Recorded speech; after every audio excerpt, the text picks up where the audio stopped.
Hey, Pioneers, welcome to episode number 472, Immunity for Polluters and How New Laws Are Threatening Your Soil and Food Supply. This is a special podcast episode that I am having this conversation with both Will Harris and Taylor Henry. So, fertilizer companies, could they really be above the law? We are talking about a disturbing wave of legislation that is granting legal immunity to companies responsible for spreading toxic byproducts on American farmland. In fact, these bills, one has just been approved, sadly, giving immunity in the state of Georgia. These are being presented at the state level. We're just starting to see it.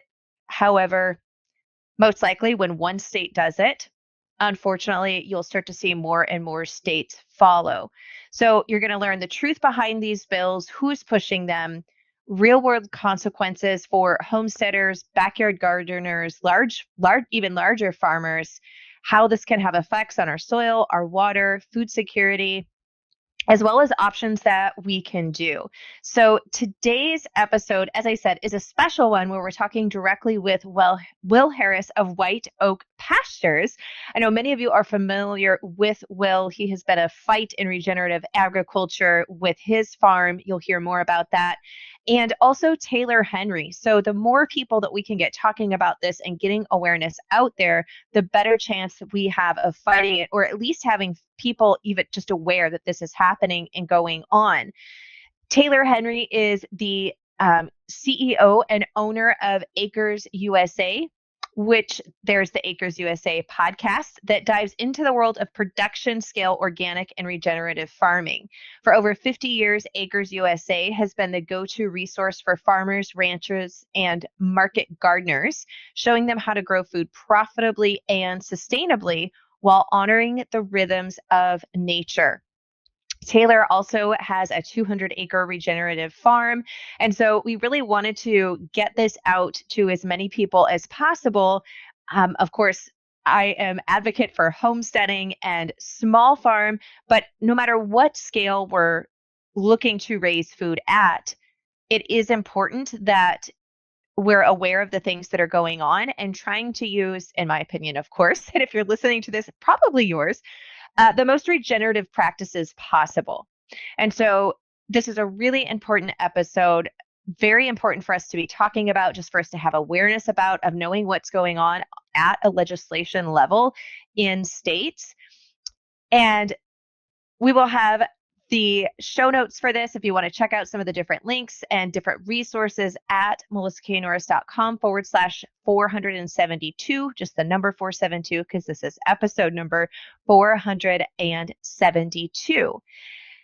Now, today's sponsor is Azure Standard. And one of the great and beautiful things about Azure Standard is if you don't have the option of sourcing for every item of food that you're not raising yourself, not all of us have somebody who is locally that is raising things regeneratively or in the practices that are important to us and to our families.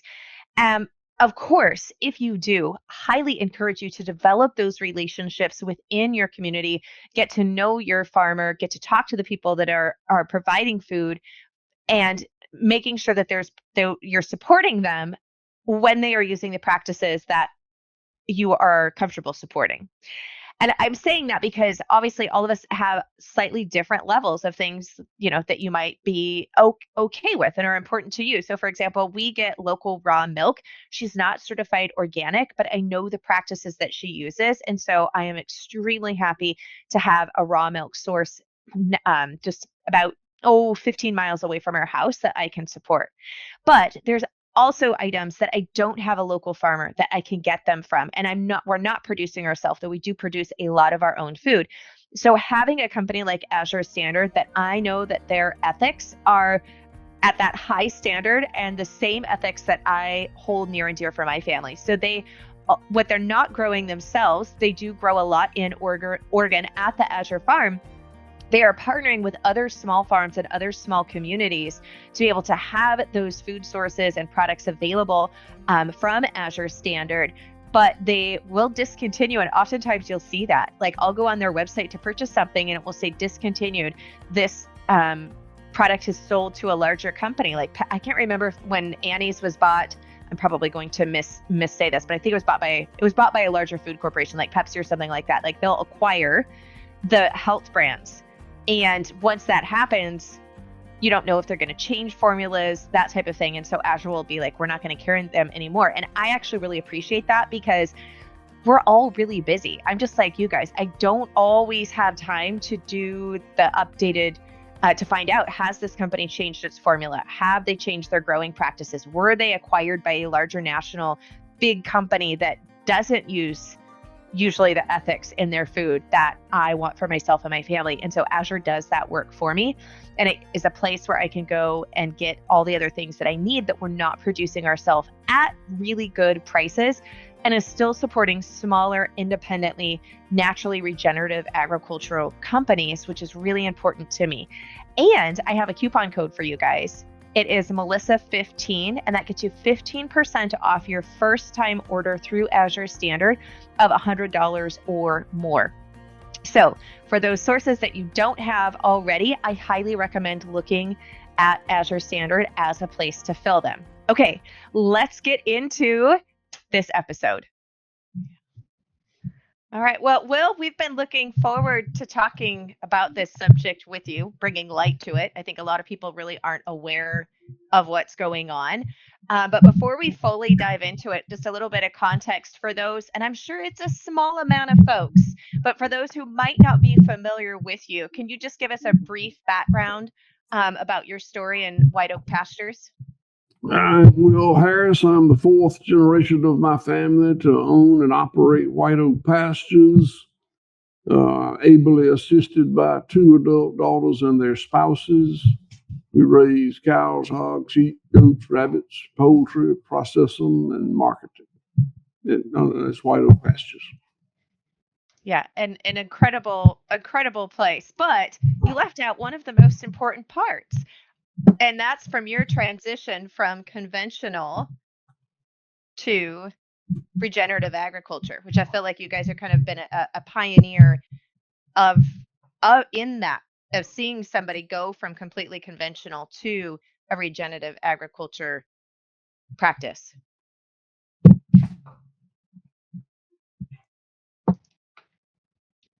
So, Will, can you give us a high level overview of, well, first, maybe let me back up a little bit.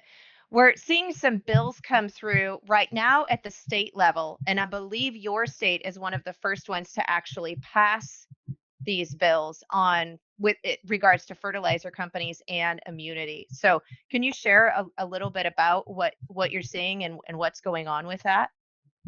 I can. I think it's very, very wrong. Pesticide companies go through a labeling process, and there's a lot of testing involved in that, and it sets the stage for the safe usage of those products for labeled uses, for certain specific uses. And sadly, historically, there have been products labeled that actually did damage, did harm. The labeled pesticides or other products almost always, as far as I know, always achieve the desired result. They did what they were supposed to do. Sadly, fairly often there were unintended consequences that resulted.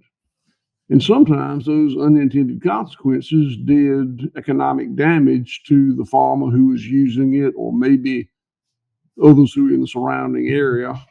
And increasingly, those pesticide companies have been seeking protection from farmers' ability to recover damages from the use of those products. Well, it's good to see you again, Will. I think I have. I'll share a little bit of a possible reason for this next question.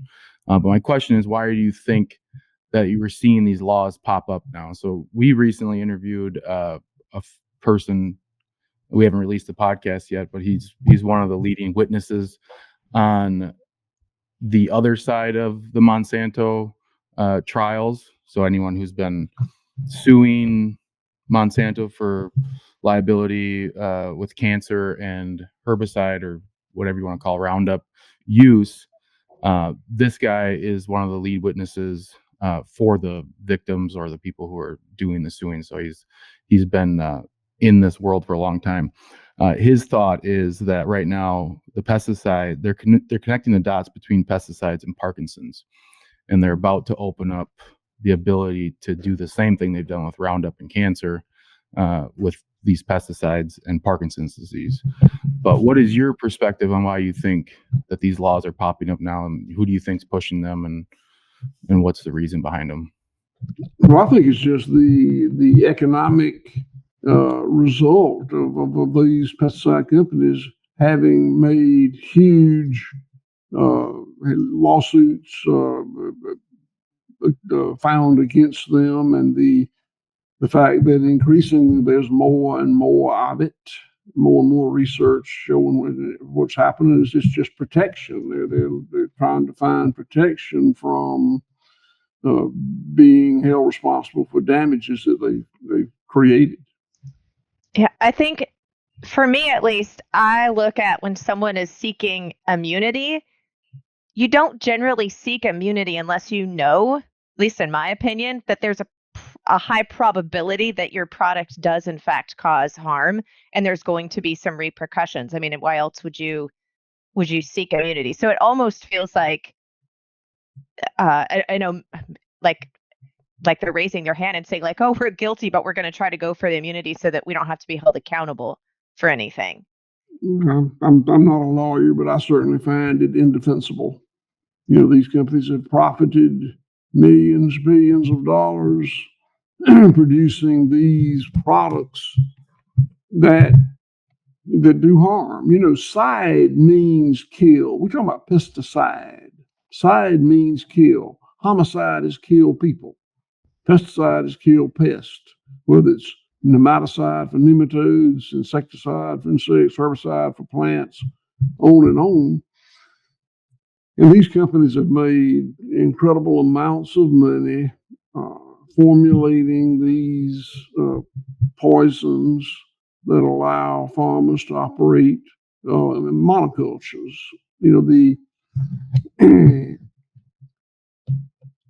In modern industrial farming, we endeavor to have monocultures. You don't want anything in the cornfield but corn, anything in the soybean field but soybeans, etc. So we have found products that will kill these things that we don't want out there. Sadly, they kill other things as well. It's an unintended consequence. And when these unintended consequences occur, if the customer, the farmer, has not been made aware that unintended consequence is a possibility or likelihood, then the argument could clearly be made that farmer has been injured or has injured someone. I don't think this is about what's right and wrong. I think it's about what large multinational companies may be able to get done, whether it's right or not. Yeah, I think it's obvious. It has a lot to do with money. So Bayer, since they've bought Monsanto, or the total amounts they've settled on $11 billion through 100,000 lawsuits, and they still have 67,000 pending. So if it was, if Parkinson's is the door is starting to be opened on that'd be a whole other caseload. That, I mean, nobody likes losing 11 billion as much as profit as they've made. They're in business to make money, so that's probably for sure one of the driving factors. But what have you seen in Georgia locally? You guys did pass this bill, correct? And we did. Sadly, I was opposed to it, and I think that the fact that it was passed here in the state is further evidence of the power of the lobbyists of these large multinational companies. They can get things done. Yeah. Well, do you know Is the immunity just to farmers? Does it go down to a consumer level, like if you're not the farmer? Or do you know how nuanced that immunity is with these companies that in the bill that was passed in Georgia? I mean, that's a legal question, and I certainly don't know the extent to which the immunity occurs. But I'm not the right person for that. Okay, I'll have to do some digging. Well, I think you gotta talk to somebody with a law degree on that deal. Well, what would you say to consumers that think that this type of issue is more of just a farmer problem? That if you're not the one growing the food, that you don't really need to involve yourself that much. It is far more than a farmer's problem. The farmers produce food, and the people who consume that food often put themselves at risk. When they're consuming these chemical technologies that are designed to kill something. And I'm sure that what we do on this farm is far from perfect, but there's a tremendous amount of transparency. What we do may not be perfect. We do the best we can, but we're certainly happy to share what we do with our consumers. And this is not a sales presentation for White Oak Pastures. I'm talking about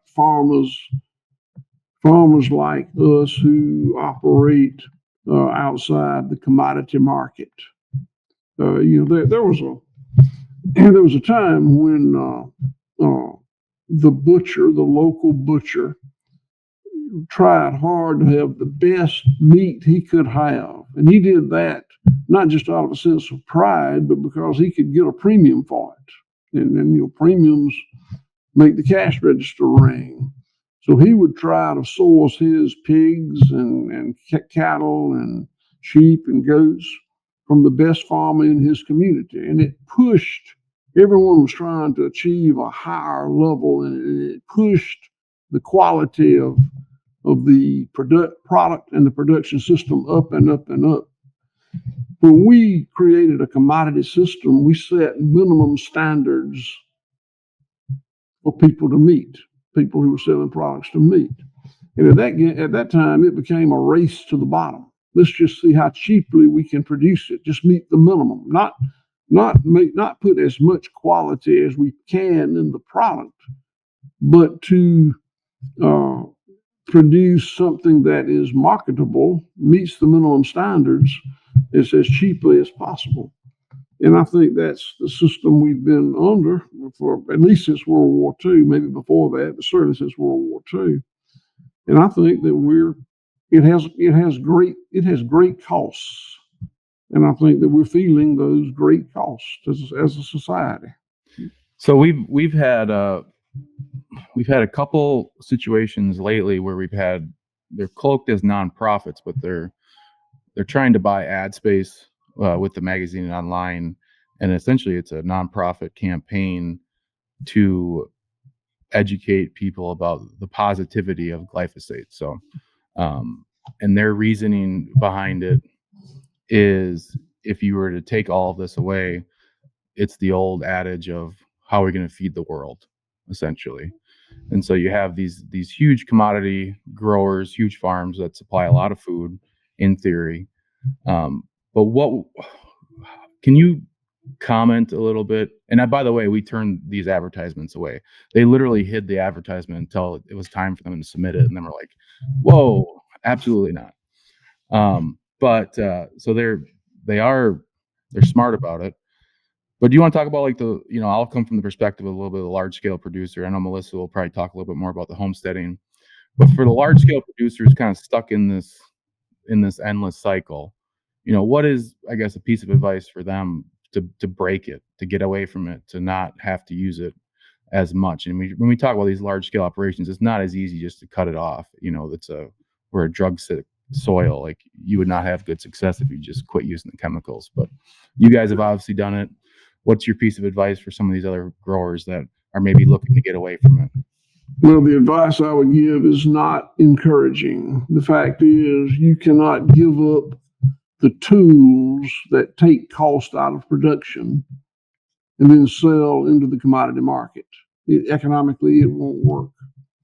Sadly, if you give up those damaging tools that lower cost of production, you've got to find a market that will pay a little bit more for your product. And it's not easy. I've done it. A lot of other people have done it, but it's not easy. I used to be a very, very industrial beef producer. I used all the tools. I abused the tools. And when I gave them up, I had some hard times economically, but we were very fortunate. The timing was good. We found markets and were able to survive and grow the farm, and that's fine. That's good.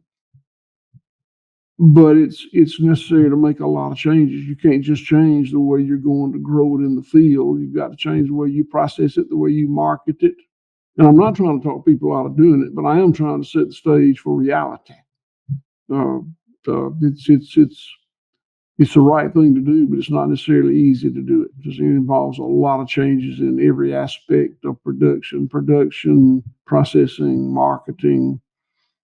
But it's certainly fulfilling, rewarding. Through the 25, 30 years I've been transitioning, I've gone from feeling like, boy, that was a heck of a mistake I made, to feeling like, wow, people are talking about this now. I am what they call an early innovator. I had not heard that word, and I felt really good about that. And then it didn't take off the way I thought. And I said, I am not an early innovator. I am a niche marketer. That's another new word for me, but that's what I am. And through all these transitions, I like some of them better than others, but we kept at it.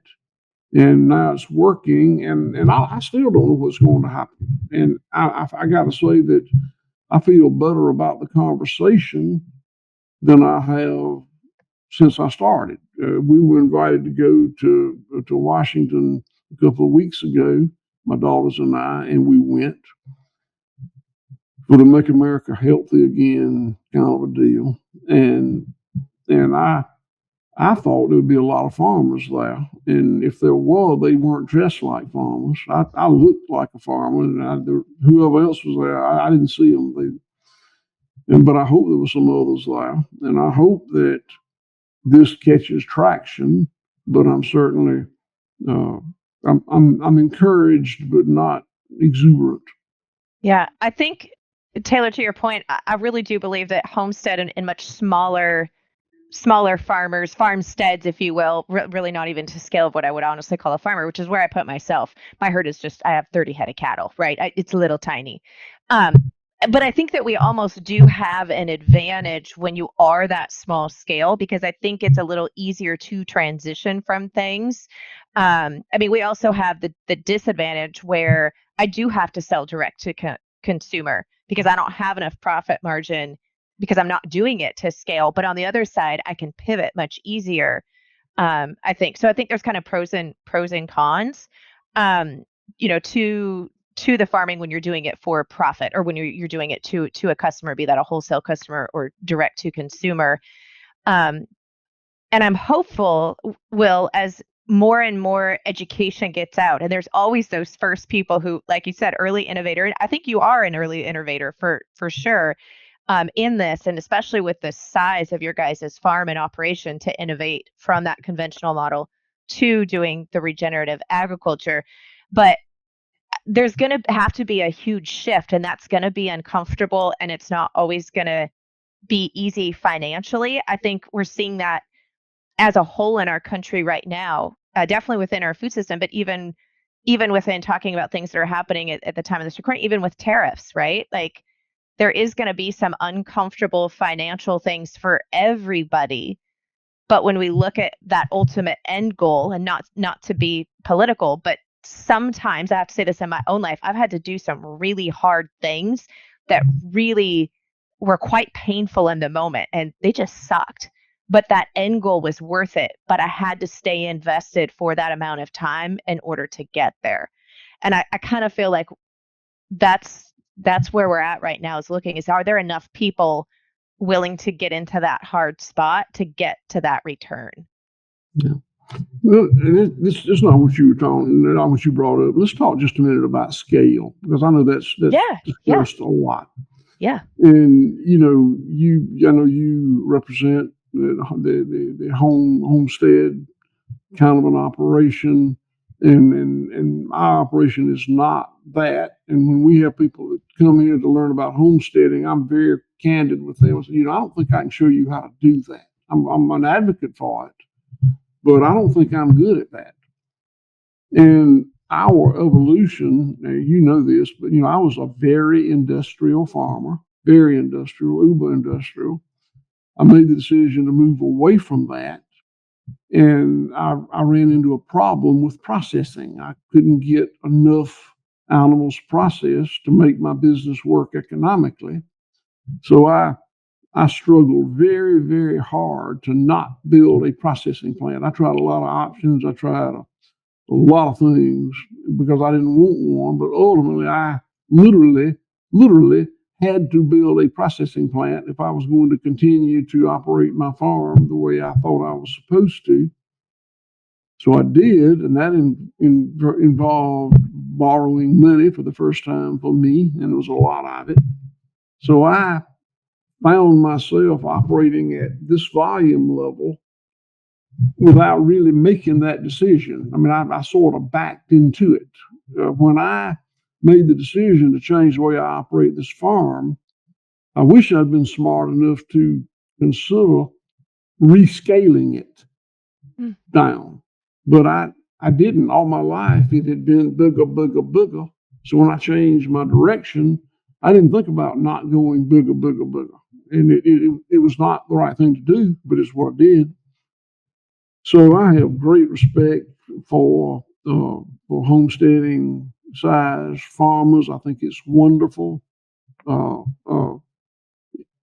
think that what we've done here has been fine, but the discussion we're talking about is not about scale. It can be done on many, many, many scales.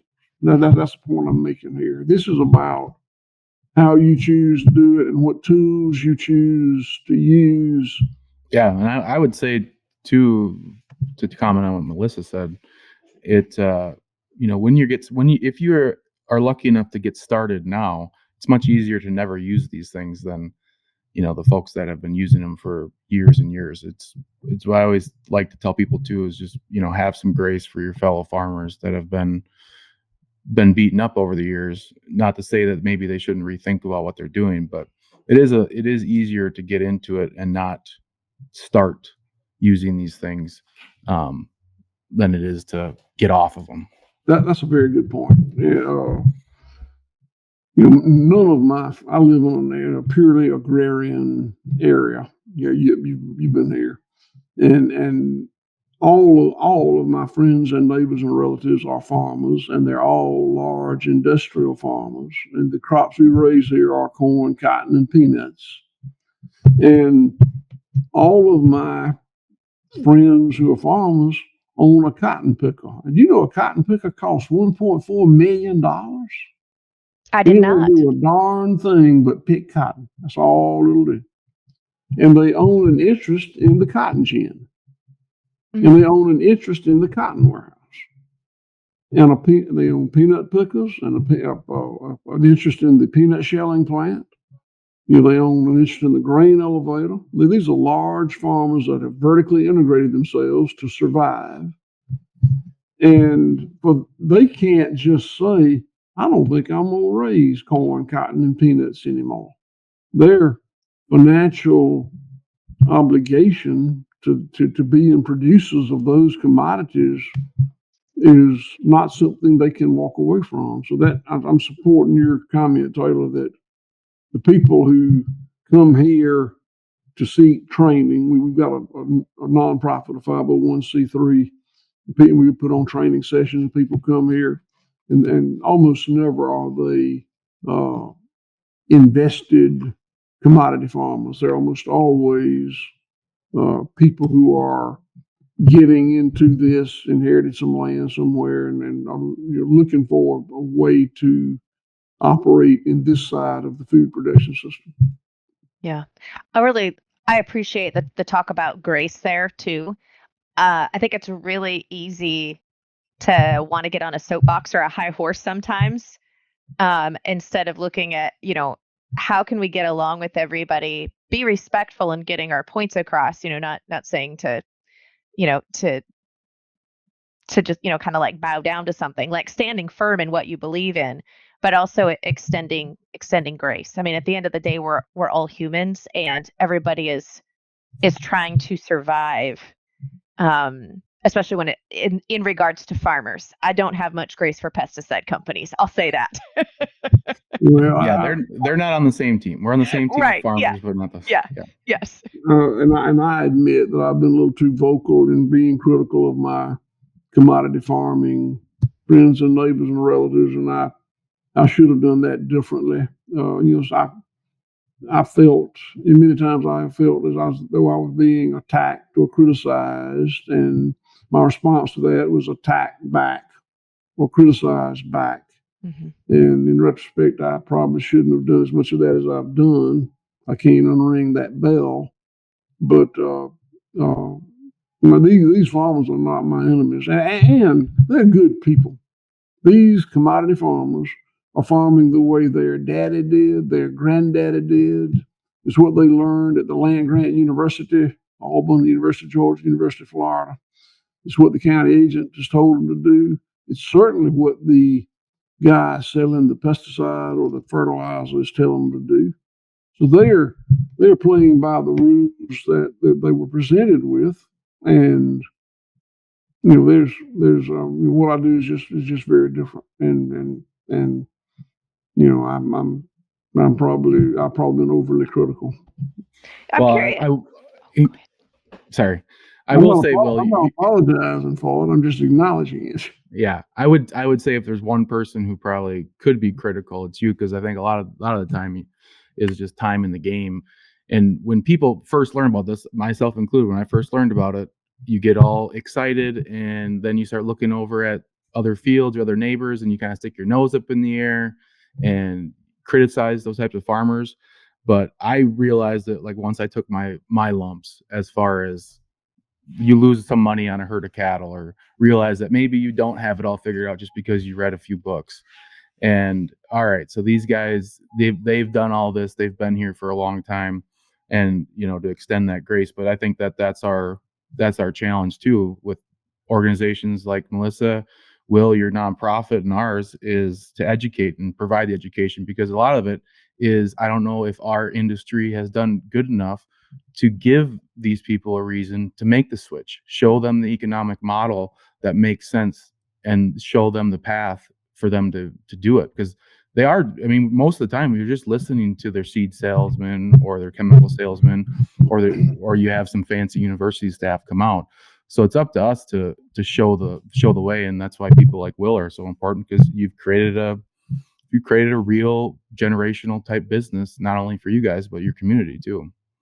I've told you our story before, but my great grandfather started this farm in 1866, and then he was followed by his son, my granddad. And their business model is they were food providers. They raised, like we do, cows, hogs, sheep, goats, poultry. And they and their employees got up before day, every day, 6 days a week, and slaughtered something here on this farm. A cow, or 2 or 3 hogs, or 100 chickens, or whatever the deal was. They loaded it on a mule-drawn wagon, brought it up the dirt road to Bluffton, little town. And this is before internal combustion engines, it's before refrigeration, it's before USDA, it's before all these things. And they were successful. They made money and grew the farm. My dad took over the farm after World War II, and he changed it dramatically. He made it a monocultural industrial cattle operation. And he operated in the chain he had calves and raised calves and had a feedlot. He shipped the animals to the west for finishing and slaughter. And my dad was cowboy, so he never told me this. He didn't talk much. And I was cowboy, so I didn't ask. But I think he was proud of the fact that he was an expert cattleman. He didn't have to be a jack of all trades. He didn't have to know a little bit about all these things. He was a really good cattleman and took pride in it. And that's all I ever wanted to do, so I did the same thing. But what happened is when this farm under my great-grandfather and grandfather went from being a food system, they were a tiny, tiny little vertically integrated food system. When Dad moved it to what he did, and then I continued it, we took advantage of the fact that we didn't have to do all this other stuff, didn't have to learn all this other stuff, didn't have to know all this other stuff. And we were able to make it on that margin. But as the meat companies consolidated, our margin was squeezed and squeezed and squeezed, and that's not going to quit. That is not going to end. And I don't know what it's going to look like, but for the farmer who continues to be a producer of calves or pigs or whatever it is, for the vertically integrated industrial model with it and the concentration of those, that next step, the packer is greater and greater and greater, our margins, their margins will shrink and shrink and shrink. And while I can talk a long time about the difficulties of stepping outside that, it's somehow stepping outside of that is probably going to be a necessary element of survival. Yeah. Well, I'm really curious now that you've had, a lot of years since you've switched from that conventional model to the regenerative agriculture in regards to your neighbors who are commodity farmers. I mean, I've been to your farm multiple times, and you can see the visible difference in the land quite dramatically. So as that has played out and is manifested, has that opened the door to conversations? Have any of the farmers commented on that? Has it allowed for any type of conversation, or not really? No, not really. And again, these are smart people. My friends and neighbors and relatives who farm or college graduates, they're smart people. They're not stupid, but they are very, very committed to a system. And when I say committed, I mean philosophically, but economically committed. Mm-hmm. I mean, if they wanted to do something different, it would not be economically feasible for them to do that. So I don't begrudge them continuing to do what they do and trying to do the best they can to do it. But it's a very difficult position to be in. Right now, I told you, corn, cotton, peanuts are our three crops. There's no way to plant this year, 2025. There's no way to grow a crop of corn or cotton or peanuts and make money without the government payment. There's just not. It's just inarguable. I think if you looked at the University of Georgia crop enterprise cost analysis, it would show you that. You're talking about the subsidies then from the government. I don't know if a lot of consumers actually realize that those crops, quite honestly, are as subsidized as they are. Can you share a little bit more in detail on what that is? All of those commodity crops are highly subsidized under USDA. The programs are very complex. You get lost in it. I don't know what they are anymore. I used to take advantage of them, and I knew I could cite them line and verse, but I don't do it anymore. But the economic fact is, there is no way my friends and neighbors and relatives can make money on what they're doing without the government payments. Now, let me tell you, I sign up for payments too. I don't get much, but I sign up for them, and I take everything I can get. I'm not on some sort of holier than thou kind of a deal. I'm just talking about the bare economics. I can make it without it. And those guys can't make it without it. And it's not because they're not good business people. It's because of what I said. Their customers are huge multinational corporations that squeeze the margins tighter and tighter and tighter, to the fact that if the government weren't keeping it going, it wouldn't go. Well, and if I don't know how their insurance and subsidies are all tied together, but if someone wants to have crop insurance, most of the time they are required to use these chemicals that we're talking about, and that is subsidized by the government. So the government is paying people to use the chemicals. That just kind of feels a little messed up, I gotta say. Yeah. I can say Especially it plainly, but I won't. We appreciate that, Will. We do have kids that listen in with their parents, so I appreciate your discretion, sir. If you were. Yeah, it gets worse when you backtrack these companies and who owns the companies too. You know, one of the major producers of these inputs is solely, or one of the main stakeholders or owners is the Chinese government. So we're so we're allowing other governments to essentially spray these things on our fields. And if you know, there's a lot of things you could say about that. Yeah, I think. Well, I have a question. And what's the best way for consumers and/or farmers, because we have both listening to the podcast, obviously? Like, what's the best way to stay abreast of these bills or these types of things as they come up, so that you can try and fight them?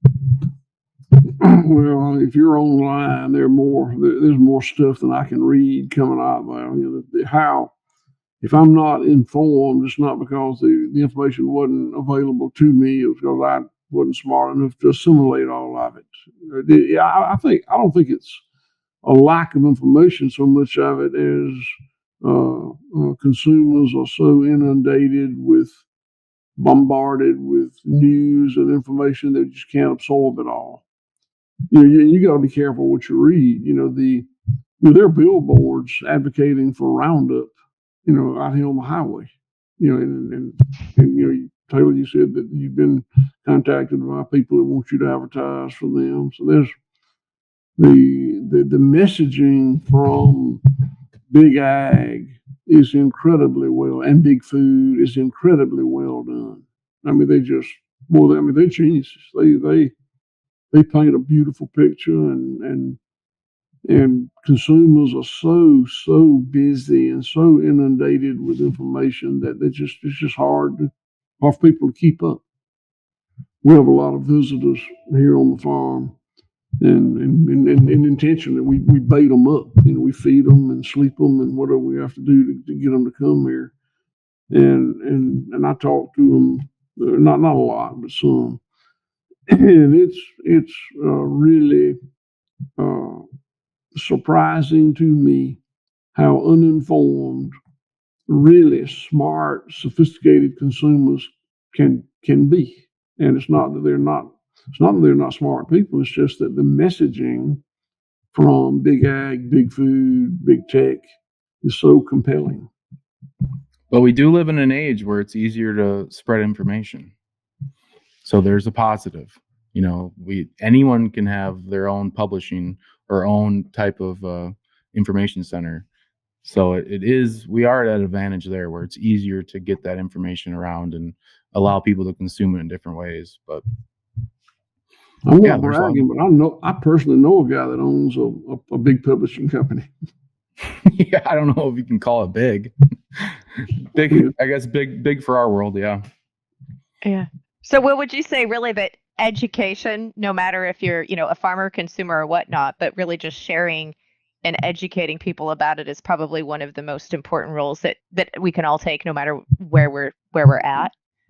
Yeah, I certainly would. And education means knowing the facts without the slant that someone's put on it.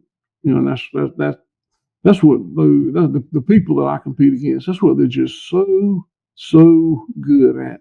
And I'm honestly acknowledging success in that area. Their messaging is so powerful.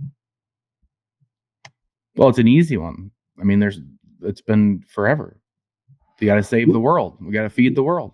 Well, look at the cigarette companies back in the 60s and 70s. I mean, in my generation and my parents' generation, everybody thought smoking was fine.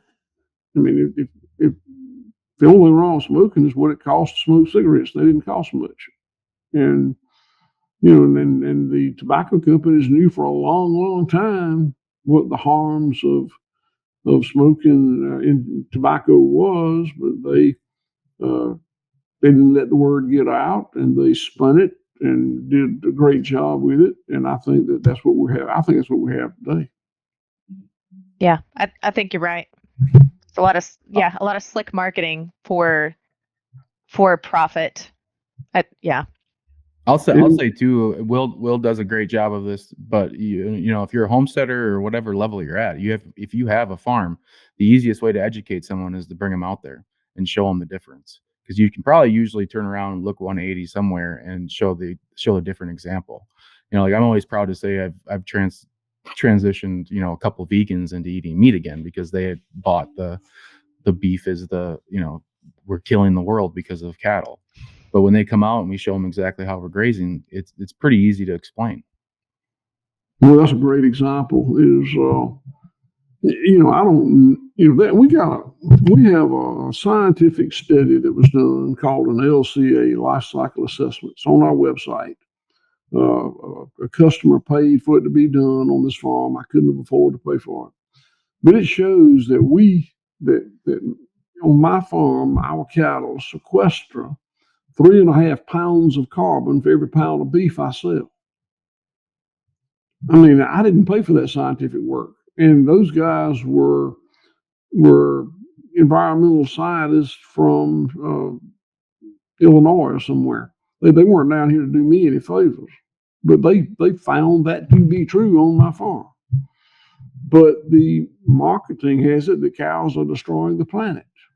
You know, cows aren't destroying the planet. It's the way we raise cattle is damaging the planet. I acknowledge that. But the way that you can raise cattle is part of the solution, not the problem. Yeah. And Taylor, to your point, I think there's so many people, because there are less small farms, you know, that's just the honest, like so many of the small farms are being lost even now. You know, our small farmlands are getting gobbled up by the larger corporations or being turned into not farmland anymore. I mean, I've seen this even in our own valley in the past 20 years a lot. And so I think that you've got consumers like where you're talking about, like they don't understand what they've never seen. And so it's really easy to buy into what we see in the media or more that kind of conventional in marketing when you don't have any personal experience at all to draw from. I mean, some of them have never seen a cow, I mean, in person, like in a field setting. And so I agree with you, like giving people that an experience at whatever level you can. I mean, and let's face it, like but there's no way that every home is going to raise their own livestock or even want to or can be able to. But the more that we can see the model and offer it for them, I think the better. So having that kind of open door policy, I know, Will, you guys have done an awesome job of doing that in Bluffton. But I think to your point, Taylor, even at smaller scale, you can do that. And I think that's really, really important and helpful too. Well, just think about, you drive out to like Denver, Colorado, and you drive by hundreds and hundreds of feedlots right next to the interstate. I mean, if you drive on the interstate, that's your idea of cattle farming. Yeah. Well, an example of that messaging is all this talk about carbon and the adverse effect of cattle on the carbon cycle. Well, the cycles of nature are what create the abundance that we live on. And it's not just the carbon cycle. It's the carbon cycle, the water cycle, the mineral cycle, the microbial cycle, the grazing cycle, many, many, many cycles. But what everybody knows about is the carbon cycle. That's what we talk about, because that's the one that we industrial cattle people allowed to put us in the crosshairs of the destroyers of the ecosystem. Well, I mean, take that one cycle and just focus on the abuse of it. It's just such slanted messaging. But boy, it has it has really worked well. I mean, it's just worked great. Congratulations. Yeah. Will, do you have any last parting advice or sentiments that you'd like to leave with listeners? Just that I'm, honored to have the opportunity to talk to y'all. Y'all are two of my favorite humans, and it's just an honor and a privilege and a pleasure to be able to talk to y'all today. Thank you. Right back at you. Oh, it's always an honor. Will is far too kind to me. Looking forward to seeing you again this December. Me too. You too. Okay. Well, thank you, sir. Thank y'all. I hope that you enjoyed this conversation. This issue isn't just about fertilizers or farms. It's about food freedom, land stewardship, and holding the right people accountable. If this conversation lit a fire under you, please share it with a friend. Post it on social media, make your voice heard, text this to a friend, tell them to listen to this. The more of us who speak up, the harder it becomes for big corporations to push these kinds of laws through unnoticed.